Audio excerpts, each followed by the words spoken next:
¿ya? Vean cómo están las venas, porque como les dije, o sea, van a ver a los abuelitos, qué sé yo, que se caen, le toman una plaquita y le van a ver toda la arteria dibujada, ¿no? En la placa radiográfica por la calcificación. O de repente cuando han visto una placa de tórax, han visto que el botón aórtico en los ancianitos está todo calcificado. Eso es para que vean cómo se acumulan las placas, ¿no? Entonces esto a la larga también da sintomatología en los vasos sanguíneos, a nivel arterial y a nivel venoso. A nivel venoso, si son obesos, insuficiencia venosa, y si tiene componente familiar, peor. Y si es arterial, todo esto tiene que ver con enfermedad arterial por ateromatosis. Entonces tenemos, ¿no?, que los síntomas y los signos van a depender, ¿no?, del vaso que afecte. Si es arteria, es una signología diferente.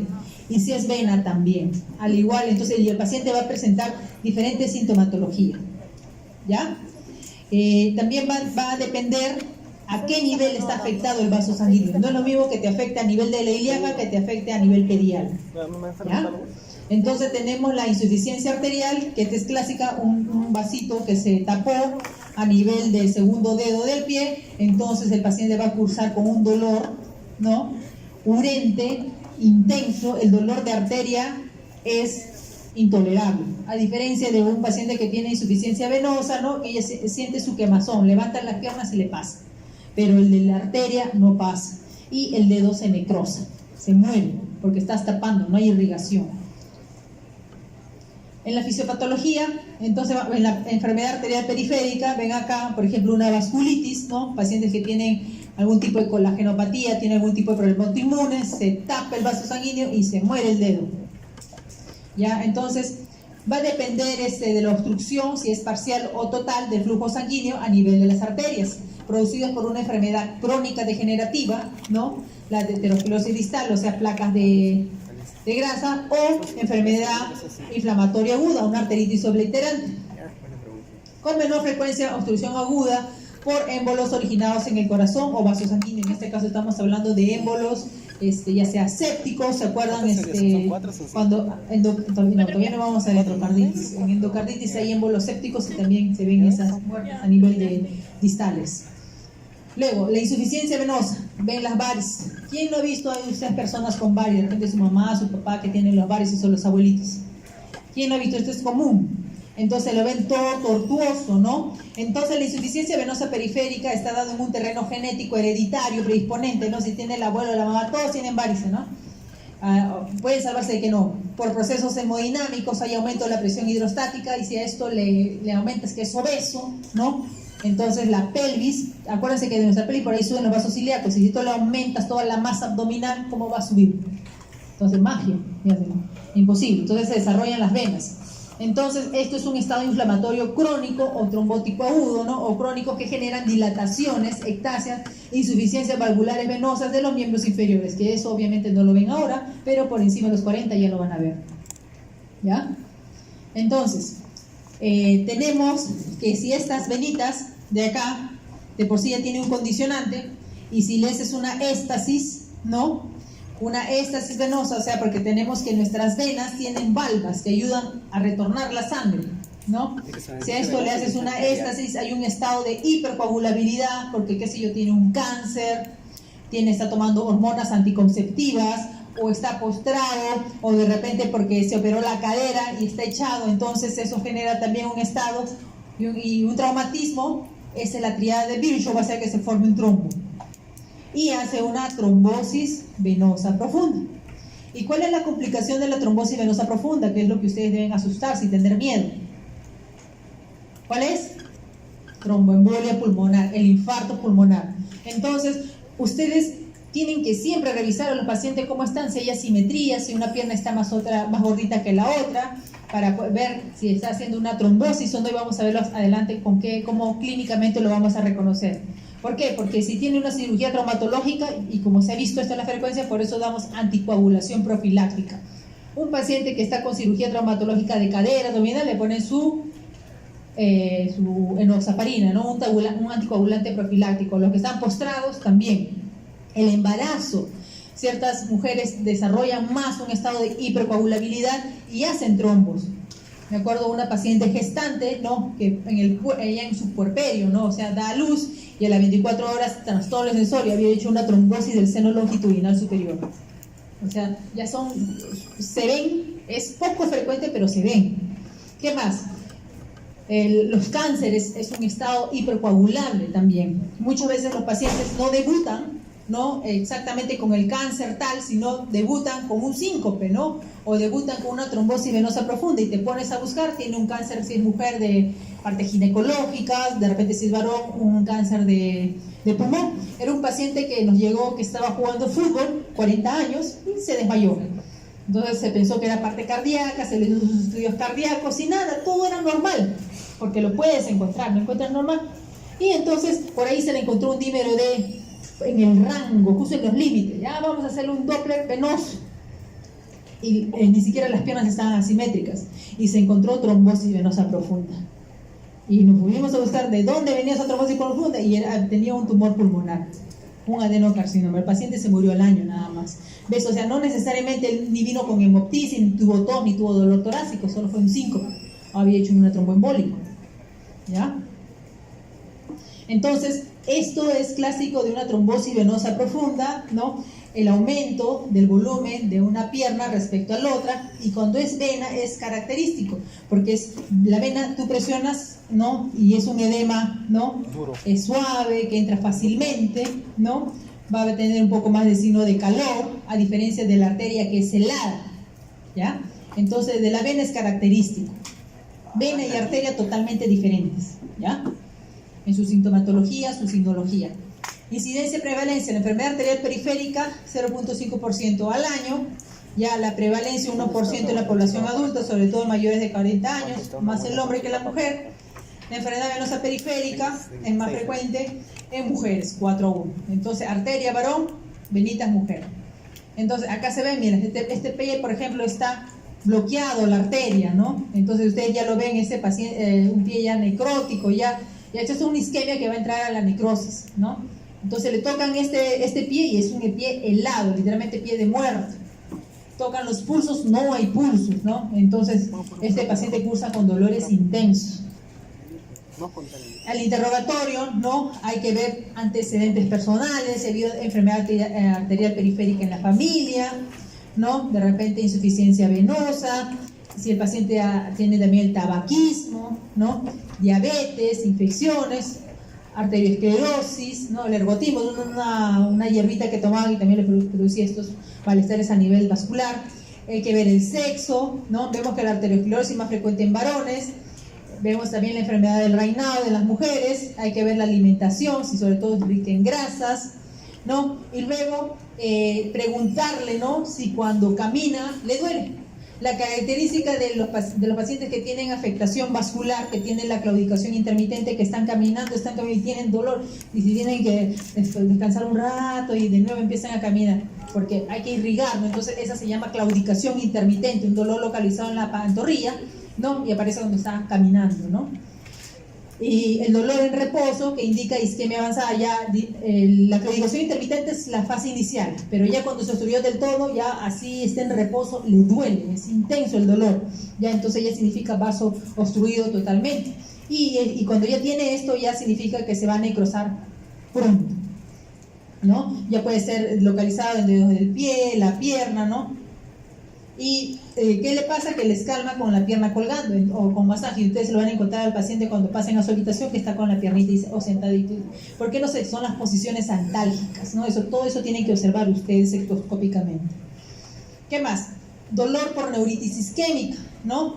Sigue el curso del nervio, en este caso la inervación nerviosa, ¿no? Es de aparición súbita, paroxístico, es tipo lancinante o como quema, ¿no? Puede causar hipo o hiperestesias y es de predominio nocturno. Hay cambios también del color y la temperatura. Luego tenemos un dolor por la arteritis temporal de Horton, ¿no? A este nivel, ¿no? En este caso a ese nivel va a cruzar con hiperestesias en el recorrido de la arteria, puede cruzar con cefalea, es de predominio nocturno, y el dolor típico, ¿no? De esto es tipo lancinante. Generalmente la edad de afectación 45 a 70 años y es más frecuente en las mujeres. Puede también dar compromiso ocular, llevando incluso a la pérdida de la visión. Luego, ¿qué más? Ahí también vamos a encontrar que está frío, ¿no? A la palpación, porque puede ser por la obstrucción parcial o completa de la arteria, ¿no? Entonces, esta es la arteritis de Horton, ¿no? Arteritis temporal, ¿no? Entonces, ustedes lo pueden encontrar ustedes ahí dilatado y el paciente te viene, ¿no? Con dolor, con cefalea. Al examen físico, entonces se le puede encontrar con las piernas colgando al borde de la cama cuando ingresa. ¿Por qué? Por el alivio, es una posición antálgica. Puedes encontrar cambios de coloración, ¿no? Ya cuando esto es ya más avanzado, ¿no? Cuando es una oclusión arterial aguda, la palidez es extrema, ¿no? Y el miembro se encuentra encogido, ¿no? Por el dolor. Hay que ver los estados tróficos de la piel. Generalmente cuando esto es más crónico, la piel cambia de color, ¿no? La textura también. Vamos a ver también a la palpación cómo está la temperatura, si hay calor, si hay pulsos, trastornos tróficos, si los vellos se han caído o la piel está más hiperqueratósica, ¿no? El color puede aumentar la palidez, que le llaman el pie de cadáver, puede estar cianótico, puede estar en decúbito dorsal o en 45 grados, ¿no? ¿Qué más? Hay que ver el calor, hasta dónde llega el calor, si el calor solo llega en el piecito, si el calor llega hasta la pierna, ¿no? Hasta qué nivel está comprometido todo eso. La piel puede estar caliente y cianótica, entonces ahí vemos que ya hay una deficiencia a nivel de la irrigación. Si está frío y rubescente ya es un estado más avanzado porque ya no hay irrigación de colaterales, ¿no? Si la piel está fría, pálida, cianótica, hay un déficit de la circulación. Entonces ya este es un pie ya necrótico ya del todo ya. Acá ya este paciente se habrá obstruido, habrá llegado de repente una semana antes con el pie morado, marmóreo, ¿no? Ya está obstruido totalmente hasta que ya progresa, ¿no? Y hace su gangrena. Entonces ya cuando la insuficiencia arterial progresa puede hacer su gangrena seca o también puede ser húmeda. Seca se momifica, ¿no? Se va secando, ¿no? Su propio nombre lo dice. Y la húmeda se complica ya con infecciones, se hincha ya, literalmente se está pudriendo. Los pulsos, hay que evaluar los pulsos, el pedio, el tibial posterior, el popliteo, el femoral. Hay que ver si hay edema, ¿no? A veces cuando hay complicaciones, infecciones bacterianas, hay que ver si hay úlceras, si son únicas o son múltiples. ¿Por qué? Porque si son múltiples puede ser una vasculitis también, por eso es que te dice si hay úlceras, ¿no? Y hay que tomar biopsias. Úlcera de origen aterosclerótico senil se dan en mayores de 50 años con antecedente de tabaquismo o ha tenido claudicación intermitente de larga data, ¿no? Entonces, no, doctor, de repente el paciente ni te lo dice, pero tú le preguntas, señor, ¿usted hace tiempo, desde cuándo tenía problemas para caminar y paraba porque le dolía? Y te lo dice, ¿no? Entonces vemos estas úlceras, ¿no? A nivel malleolar, a nivel del borde del quinto dedo. Entonces tenemos las úlceras isquémicas también en diabéticos que afectan más a los jóvenes. Tenemos la úlcera hipertensiva de Martorelli, que esta normalmente se da en la pierna, ¿no? En la cara externa, y puede afectar a ambos sexos. La úlcera por arteritis distal, ¿no? También en jóvenes se localiza en arterias distales, ¿no? Y la gangrena, ¿no? Que viene a ser necrosis de tejidos y que, como le mencioné, puede ser seca o húmeda. Entonces esta es la úlcera hipertensiva de Martorelli, que se da en la cara externa de la pierna. Esta es la úlcera de Martorelli. ¿Ya? Entonces a la palpación hay que ver cómo están los pulsos, la temperatura, el estado de la piel. Hay que ver a veces cuando hay el tril en estenosis de la arteria, ¿no? O de una fístula arteriovenosa. ¿Han llegado a palpar el tril de casualidad?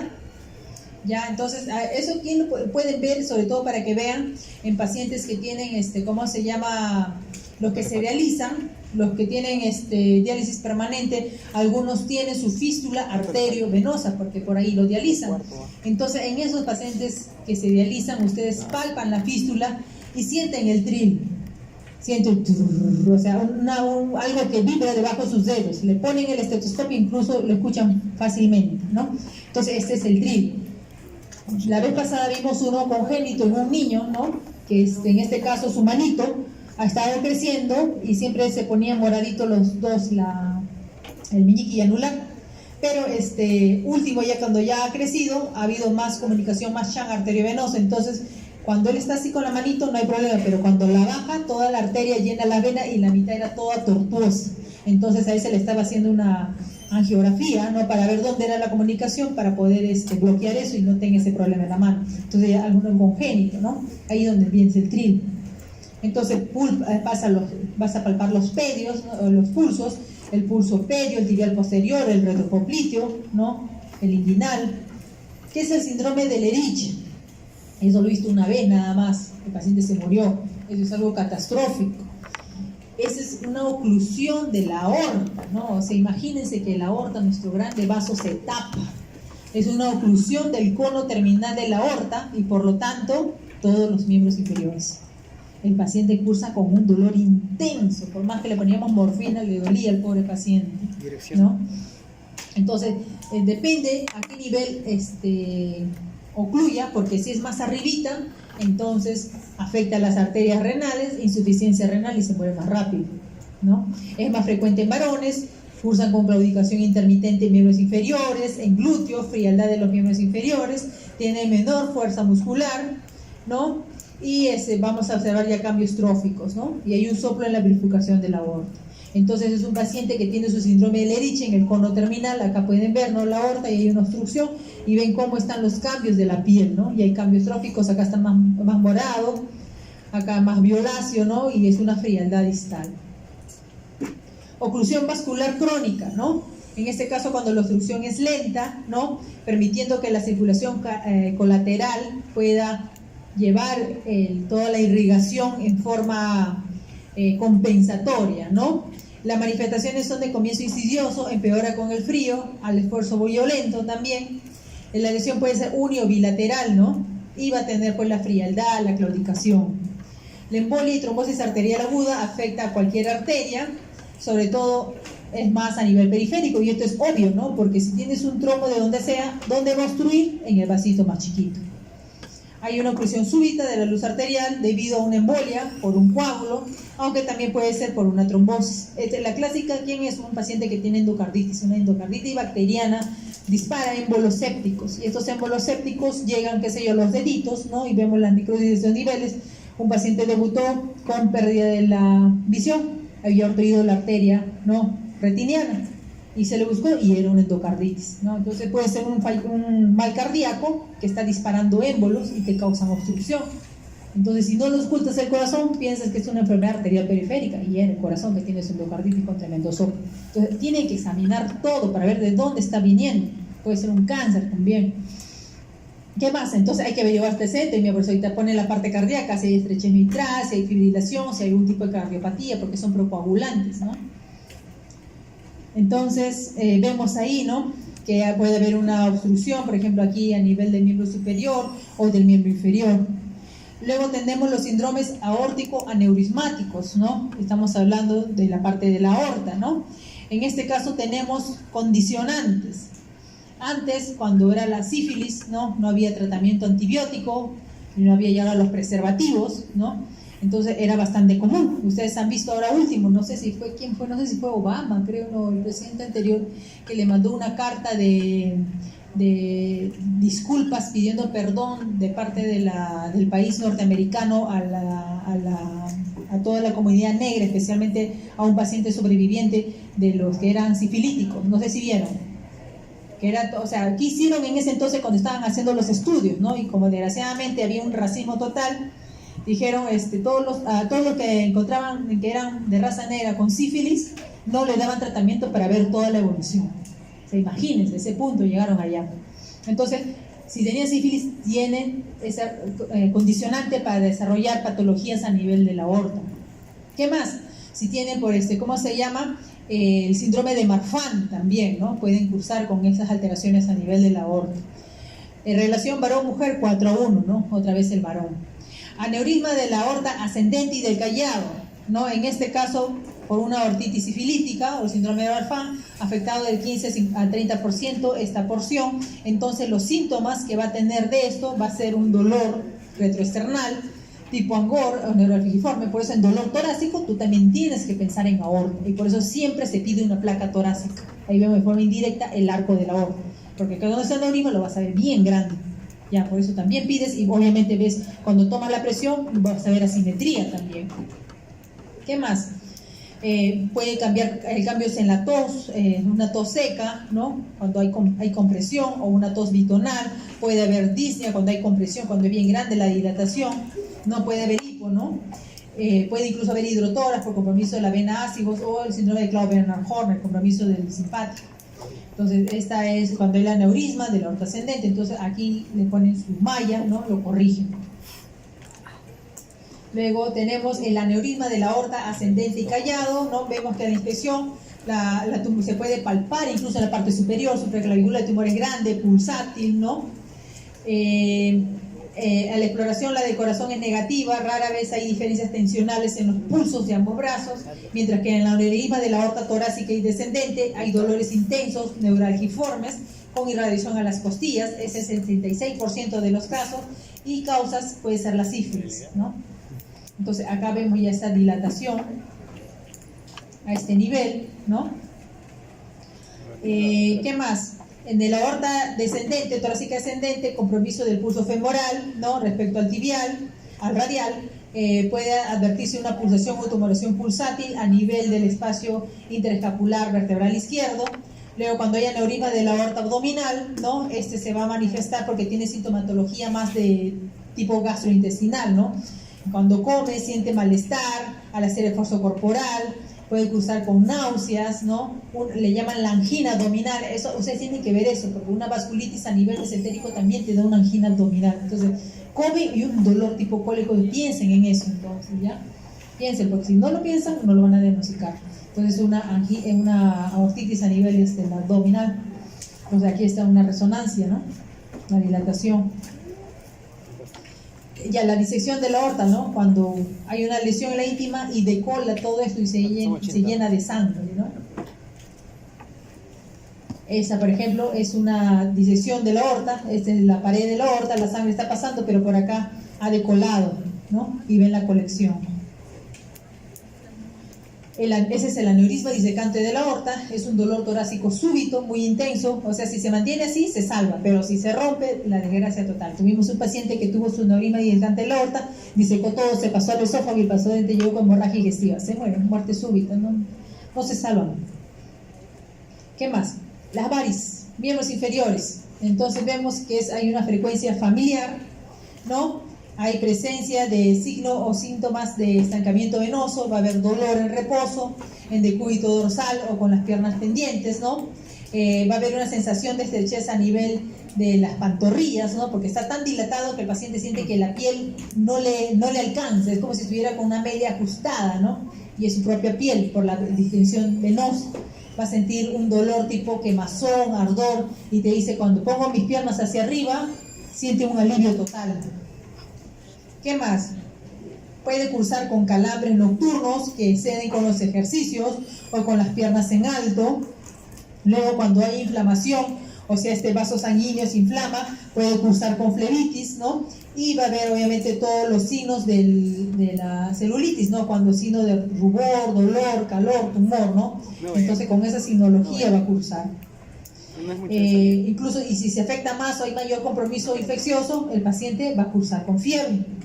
¿Qué más? Flebotrombosis. Entonces el vaso sanguíneo se llena de un trombo y puede ser por un factor procoagulante, vemos la triada de Virchow, o de repente le pusieron un catéter, ¿no? Y se infectó y se formó el trombo ahí. Complicaciones. Entonces al examen físico hay que ver las dilataciones venosas, hay que buscarlas, tenemos las arañas venosas o telangiectasias, ¿no? Hay que ver el edema inferiores, que normalmente el paciente dice, doctor, yo amanezco bien con mis piernas, pero empiezo a caminar y durante la tarde-noche ya está bien hinchado. Entonces te das cuenta que es un edema al final del día. ¿Qué más? Dilataciones venosas profundas o insuficiencia de vasos comunicantes. Entonces para esto ya hacemos maniobras semiológicas como la maniobra de Brody-Trendelenburg o Trendelenburg doble o la de Perthes, vamos a verlo más adelante. Entonces, como esto es algo crónico, esto va a generar cambios en la piel. La piel se va a volver más dura, como cuero de chancho, o sea, hiperqueratóxico. Cambia el color, ya no va a ser un color normal, como nuestra piel, sino se torna negro, una dermatitis ocre, va a haber una hiperpigmentación, más un edema doloroso, ¿no? Todo esto nos indica que hay una insuficiencia venosa ya crónica. Y si se hace una heridita, ya se hace la úlcera varicosa, que nunca cicatriza y hay que ponerle un injerto. Entonces, Esta es la maniobra de Brody-Trendelenburg, que en este caso se le pone al paciente en decúbito dorsal y se le pone una cinta por encima de la safena, ¿no? Y de ahí se le pone de pie y vamos a ver el tiempo en el cual se llena, ¿no? El llenado venoso. La maniobra de Perthes, que en este caso es para valorar la circulación profunda, ¿no? Se verifica, vamos a valorar la circulación profunda. En este caso se le hace marchar al paciente luego de haber colocado un torniquete apretado a nivel de la raíz del muslo, ¿no? Y se observa un aumento doloroso de las varices si existe un obstáculo en la profundidad. O sea, se supone que cuando le amarras, no hay circulación, pero tus colaterales funcionan. Pero si tienes la colateral obstruida, empiezas a sentir dolor. Entonces, una prueba de Perthes positiva. Maniobra de Mahorner y Ochsner es modificación de la de Trendelenburg. Se realiza con varios lazos para localizar el sitio donde están las comunicantes insuficientes, ¿no? En este caso se levanta la pierna estando acostado y después de evacuar las varices se colocan 3 lazos, uno en la raíz del muslo, uno en la media y otro por encima de la rodilla, y se pide al enfermo que se ponga de pie y se le hace caminar y luego se le van quitando los lacitos y vemos en dónde es el dolor. La maniobra de Jarl-Grad, que en este caso también localiza venas comunicantes insuficientes, y también hay que colocar, cuando el paciente está en decúbito dorsal con la pierna elevada, se vacía toda la vena, se coloca la venda elástica, ¿no? Alrededor de toda la pierna, y hay que ver si aparece también el dolor. Esta es la forma de acá, la maniobra de Jarl.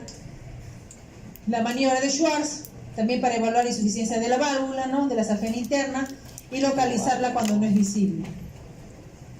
La maniobra de la venda elástica de Jodis Passman es otro tipo. Tenemos varias maniobras, ¿ya? La de Perthes, la de Trendelenburg es la que más usamos. La úlceras varicosas, ¿no? En este caso la localización más frecuente viene a ser en el tercio inferior de la cara anterior interna de la pierna, sobre todo del lado izquierdo. Entonces, cara interior generalmente son úlceras varicosas. Pueden cursar con un síndrome cutáneo varicoso, o sea, cambios, angiodermitis, epidermitis, microbiana, porque se va a infectar. De por sí, acuérdense que tenemos nosotros, todos los microbios están en nuestra flora de la piel. Simplemente que tenemos sistema de defensa que nos protege. Pero si tienes una piel ya cambiada, hiperqueratóxica, que ya no funciona, ya no hay una buena irrigación, se hace una pequeña facelación, una herida, y todos estos gérmenes entran, ¿no? Entonces se complica. La lesión en un inicio va a ser superficial, de fondo rojo parduzco, granuloso, que va a sangrar con facilidad. Luego la lesión se va a extender y se profundiza, ¿no? Y se hace de bordes duros, elevados, edematoso, que va a delimitar esta úlcera de un fondo rojo pálido violáceo, ¿no? Doloroso a la presión. Y va a tener una hipostesia táctil y térmica también. Entonces, estas son las úlceras de la cara interna de la pierna que presentan los pacientes que tienen un tipo de úlcera varicosa. Otras dilataciones varicosas que podemos encontrar puede ser venectasias en el reborde costal, ¿no? Pacientes que tienen enfisema pulmonar, pacientes que tienen dilataciones venosas puntiformes o telangiectasias de forma hereditaria en la enfermedad de Rendu-Osler, varices del cordón espermático, y los pacientes que tienen hipertensión portal, ¿no? Que tienen, ¿no? La famosa cabeza de medusa, ¿no? Esa de acá. El paciente que tiene hipertensión portal ya no le buena circulación, entonces desarrollan la circulación colateral. Estas son las telangiectasias, las famosas arañitas, que también lo vemos en los pacientes que son cirróticos. En la trombosis venosa superficial, habíamos visto la otra anterior, la tirada de Virchow, trombosis venosa profunda. En este caso, en la superficial, ¿no? Va a haber algún condicionante, ¿no? Que puede ser que se haga este trombo, ¿no? Y vamos a tener la sintomatología, la signología, ¿no? De signos de calor, rubor, dolor, ¿no? La trombosis venosa superficial se aprecia generalmente en miembros superiores, secundaria a una puerta de entrada, en este caso inyecciones intravenosas. Esto lo vemos bastante, sobre todo en los abuelitos, ¿no? A los pobres abuelitos, ustedes fíjense en los pacientes, cómo degeneramos, cómo envejecemos. O sea, nadie es eterno, y cuando te haces anciano ya tu piel es más friable, más débil, y cuando le cateterizan para ponerle la enfermera su medicación, no encuentran las venas, o si le encuentran, se rompen, son muy frágiles, y entonces pinche por acá, pinche por allá, y si ustedes se dan cuenta, están llenos de quimos y hematomas, y a veces una de esas se infecta y se hace la trombosis venosa superficial a ese nivel, o se llena de trombos y hace una celulitis, ¿no? Entonces hay que darle su antibiótico. Entonces la trombosis venosa profunda habíamos visto, ¿no? En el nivel de la pantorrilla generalmente, ¿no? Hay que ver qué condicionante tiene, ¿no? Vemos la triada de Virchow, vimos la estasis venosa, la hipercoagulabilidad, un traumatismo. Para eso hacemos el signo de Homans, que viene a ser el dolor en la pantorrilla, con la flexión dorsal del pie. Lo hacemos así y duele en la pantorrilla. Ahora, si está echadito, el signo de Homan-Olo, que en este caso el dolor en la pantorrilla al momento de el plano óseo, presionamos contra el hueso y le duele. ¿Cuál es la otra? El de Peabody, que es la presencia de un espasmo de poca intensidad a nivel de los músculos de la pantorrilla, ¿no? Entonces eso vamos a ver. Entonces vemos que en la trombosis venosa vamos a ver que una pantorrilla está más gordita que la otra, está más caliente, y le decimos los signos de Homan, de Peabody. Tromboflebitis migratoria, ¿no? Esto es, se llena y va migrando. ¿En qué se da? En estados, como le dije, de hipercoagulabilidad en pacientes que tienen cáncer de páncreas, colon, pulmón. Entonces, cuando ustedes se encuentren por eso una trombosis venosa profunda, piensen síndrome paraneoplásico dentro de sus diagnósticos diferenciales. Por eso está relacionado síndrome paraneoplásico, cáncer, músculo. Trombosis de la vena subclavia, ¿no? Secundaria a la colocación de catéter venoso central. También se describe en los atletas una trombosis post-esfuerzo, ¿ven? Ahora esto de acá, esto no lo había visto. Ahora recién hemos visto en una paciente, la pobrecita que se dializa. En este caso la paciente no tenía buen acceso para colocarle un catéter, hacerle su fístula arteriovenosa, ¿no? Porque eso es lo final que llegan estos pacientes. Fístula arteriovenosa, el cirujano vascular entra, une la arteria con la vena y por ahí se dializa. Esta paciente no tenía buen acceso, entonces le colocan catéter de alto flujo, que son permanentes, el Permancat. Entonces tenía esto y se desinfectó, se trombosó, estuvo en UCI, pero esta paciente pues la han colocado por varios lados a lo largo de sus 10 años que se dializa. Y de frente, como es una paciente gordita, obesa, uno cree que su cara es así, pero le dije, decía, doctora, la carita de mi mamá está hinchada. Cuando nosotros la vimos la primera vez pensamos que ya era, encima tenía, ¿cómo se llama? Hipotiroidismo, ¿no? Que era su fascia, ¿no? Pero no. Y cuando lo examinamos, todo esto de acá estaba empastado, duro, el pabellón auricular. Hicimos una ecografía venosa y tenía trombos en las yugulares, ¿ya? Entonces, anticoagulación. Síndrome de la vena cava superior. La circulación colateral tiene como base, ¿no?, a la vena ácido mayor. Entonces, si la obstrucción de la vena cava superior es por encima de la desembocadura del ácidos, esta actúa por las ramas como una vía de recepción, ¿no?, de la sangre de la parte superior de los cuerpos mediante las intercostales superiores. Entonces, la clínica va a ser, ¿no?, vamos a verla más adelante, ¿no?, que va a causar un edema en esclavín, ¿ya? A ver, aquí tenemos, ¿no?, la ramificación, ¿no?, de la vena cava, ¿no? Entonces, van a buscar edema en esclavina, ¿ya? Pensé que les había puesto acá la imagen. Acá está, ¿ya ves? Gracias, si no, pensé que no había puesto. Entonces, el caso está por acá en los cuadros clínicos, ¿ya? Entonces, acá un tumor del pulmón comprime la vena cava, entonces va a ser un síndrome de vena cava superior, en el cual todo va a estar ingurgitado, ¿no? El lado, incluso el miembro derecho va a estar más gordo que el izquierdo y hay un edema, ¿ya? Esto lo vemos en pacientes que tienen de repente a veces también linfoma, tienen todo el mediastino lleno de ganglio y hacen el famoso edema en esclavín. Esta señora que tenía la trombosis también tenía el miembro superior más hinchado y la mama derecha más grande respecto al izquierdo. Entonces piensen en eso, entonces, ¿ya? Entonces se caracteriza por un edema en cabeza, en cuello, en tórax, en extremidades superiores. Entonces el edema va a ser de acuerdo al vaso que obstruye. El vaso que obstruye, esa parte en la que se hincha, ¿ya? ¿Qué más? Si hay efecto, el de la parte superior, entonces va a haber, los ojos va a tener una ligera protrusión también porque no hay un vaciado adecuado, va a haber también efusión subconjuntival, ya puede cursar también con epistaxis, puede tener cefaleas. ¿Y cuáles son las causas? Generalmente son neoplásicas, ¿ya? Trombosis del seno venoso cavernoso, eso a veces lo vemos más en los niñitos, ¿no?, que se inflaman sus cositas, o pacientes que tienen cáncer, ¿no?, y es en trombosis del seno cavernoso. Acuérdense del triángulo de la muerte. ¿Se acuerdan anatomía? ¿Se acuerdan del triángulo de la muerte? ¿Se acuerdan o no? Ya, que los que me movieron la cabeza así y los que no se acuerdan busquen. Por eso tenemos nosotros el triángulo de la muerte. Cuando ustedes vean celulitis aquí, cara, que abarca esto, el triángulo de la muerte, ¿por qué? La principal complicación, trombosis del seno cavernoso, o sea, pasa rápidamente bacteriemia, meningitis, y ahí mismo. Entonces, En este caso, por la situación, cómo se encuentra, son susceptibles a sufrir trombos sépticos, ¿no? Que se origina una infección que está localizada en la cara, en la nariz, en los ojos, en las órbitas, ¿no? En los oídos, ¿no? Ya sea en la mastoides, los senos paranasales, por eso llamamos el triángulo de la muerte. La causa más común a veces es un forúnculo de las fosas nasales o en la piel, ¿no? En los surcos nasogenianos, entonces entra un estafilococo. Entonces el paciente cursa con edema, ¿no? Entonces lo hospitalizamos y tratamiento antibiótico endovenoso, porque el riesgo puede ser una trombosis acá hasta el seno cavernoso, trombosis del seno cavernoso. Manifestaciones clínicas en los pacientes que tienen, ¿no? Su trombosis de la, ¿cómo se llama? En este caso arterial, para ser un recordaris, son de consulta tardía, el dolor es en miembros inferiores y la clásica cursan con claudicación intermitente, ¿ya? Que va a ceder en el reposo. Cuando ya es avanzado, va a cursar con impotencia funcional. ¿Qué es impotencia funcional? Que ya no camina, está acostado en la cama. Cambios en la temperatura y en el color es lo que tenemos que ver en la piel, ¿ya? Cuando hay compromiso venoso, cuando hay compromiso arterial. Esta vemos, por ejemplo, una piel hiperqueratósica. Acá vemos ya la úlcera grande. En este caso, como les mencioné, crecen y no cicatrizan. Entonces, ¿qué le ponemos? Injerto.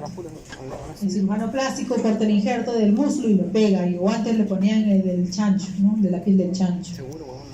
Este es el edema. Es un edema venoso típico, ¿ya? Es un edema crónico, frío, doloroso por insuficiencia venosa. El diagnóstico, entonces, cuando tenemos esto, o sea, ustedes hacen la anamnesis porque puede ser una obstrucción arterial, hay que ver si es por enfermedad aterosclerótica, si es una arteritis obliterante, ¿no? Entonces hay que ver qué hay detrás de todo eso, toda la sintomatología, ¿no? Si es en la parte venosa, entonces de acuerdo a eso pedimos los exámenes auxiliares, pero directamente de acuerdo al, ¿cómo se llama?, al vaso que afecta, si vemos que es arteria, si vemos que es vaso, que vamos a pedir una ecografía Doppler. ¿Ya? Tenemos Doppler arterial y Doppler venoso, ¿ya? Entonces, si ustedes encuentran que a la signología y la sintomatología le llevan un síndrome de insuficiencia arterial, le pedirán una ecografía Doppler arterial. Ahora, si ven que es la parte venosa, una ecografía Doppler venoso, ¿ya? Entonces, ya cuando el compromiso del pie es más avanzado, aquí es obvio que te va a salir el Doppler arterial con obstrucción del 80% de la luz. Entonces el vascular, el cirujano, que es el que opera, que puede colocar un stent o de repente ya definir el nivel de amputación, te pide una arteriografía, que ese sí ya es el gol estándar, ¿no? Pero es un examen invasivo, porque va a entrar por la arteria femoral, va a poner contraste, y si haces alergia o tienes algún problema con el contraste, puedes hacer una insuficiencia renal. Entonces es un examen invasivo, entonces no es pedir por pedir. Lo menos invasivo, Doppler arterial. Pero si hay compromiso, ya te van a pedir una arteriografía y te va a dibujar todos los vasos para definir a qué nivel es el daño. Entonces vemos que en la insuficiencia venosa pedimos un Doppler venoso, ¿ya? Vamos a avanzar. No se olviden de examinar cómo están los pulsos, ¿no? El pulso pedio, cómo están el calor, la temperatura de los pies. Esta es la maniobra de Samuels, ¿no? En este caso el paciente está en decúbito dorsal, se elevan ambos miembros inferiores a 30 grados, realizando un movimiento de dorsiflexión en ambas piernas para que aparezca palidez plantar y o dolor. Eso cuando hay compromiso arterial. Entonces, como les había mencionado, los exámenes complementarios tenemos la ecografía Doppler, ¿no? Que es la parte inicial, pero quien te va, eso es la ecografía Doppler, hacen un Doppler y ven dónde, por ejemplo acá, aquí está, el flujo rojo no pasa, no, o sea, no pasa acá, está obstruido, entonces te lo definen, obstrucción del 30% de la luz de la tibial posterior, que te dicen, ¿no? Entonces, tú quieres saber mejor, que te lo dibuje toda la rama, eso ya es una arteriografía, pero es un procedimiento invasivo que pues, va a ser una sustancia en contraste. ¿Qué más puedes pedir? Una angioresonancia también, que usa también contraste. En la insuficiencia venosa, el mismo ecodoppler, pero en este caso venoso, ¿no? Te va a determinar, ¿no?, las insuficiencias a nivel de los vasos, ¿no? Si hay una insuficiencia severa o no del sistema venoso inferior. También tenemos otros exámenes, ¿no? La venografía radioisotópica, que es poco usado, y la radiografía venosa convencional, ¿no? En este caso, la señora que le mencioné de la insuficiencia renal, que tenía su trombos en la subclavia, se le pidió una cabografía, ¿no? Que en este caso dibuja el sistema venoso de la cava superior y de la cava inferior, para ver en dónde tenía ella mejor vaso sanguíneo para colocar el próximo catéter permanente, ¿no? Y salió bloqueado de las superiores, solo de las inferiores. Entonces ella el próximo lo van a poner en inferior. Entonces el enfoque diagnóstico, o sea, va a depender bastante, o sea, de la anamnesis, de los datos que saques, qué sintomatología presentaba antes, ¿no? Y del examen físico. Sobre todo el examen físico te define, ¿no?, qué porción está comprometido, porque cuando pides el examen tienes que solicitar también regiones, ¿no? Ahora tú dices que sospechas que es de la pierna, pero del miembro inferior, pero no sabes de qué lado es, no vas a pedir una ecografía Doppler arterial del muslo, de la rodilla, de la pierna, del pie. ¿Ya? Entonces hay que definir también segmentos anatómicos, ¿ya? Entonces tiene que hacer un buen examen físico para determinar a qué nivel. Entonces, a ver, vamos a ver este casito. A ver, esta es una mujer de 44 años, sin antecedentes de importancia, que acude a consulta ambulatoria, o sea, por presentar 3 meses de enfermedad caracterizada por aumento del diámetro abdominal. Hace un mes se agrega edema en miembros inferiores, baja de peso de 5 kilos en este tiempo. Al examen, una presión de 170, frecuencia en 80, respiratoria en 18, se le encontraba una palidez leve, edema en miembros inferiores, a predominio de miembro inferior derecho con signo de HOMA positivo. Ganglios inguinales de 2 centímetros de diámetro, tórax y pulmones, pasa bien, cardiovascular bien, el abdomen distendido con matiz desplazable, signo de oleada positivo. Tacto vaginal, pelvis congelada, signo sistema nervioso central negativo. A ver, hagamos el ejercicio. La sintomatología del paciente, ¿ya? Y los signos que encontremos, ¿ya? Entonces, ¿qué es lo que piensan? A ver ahí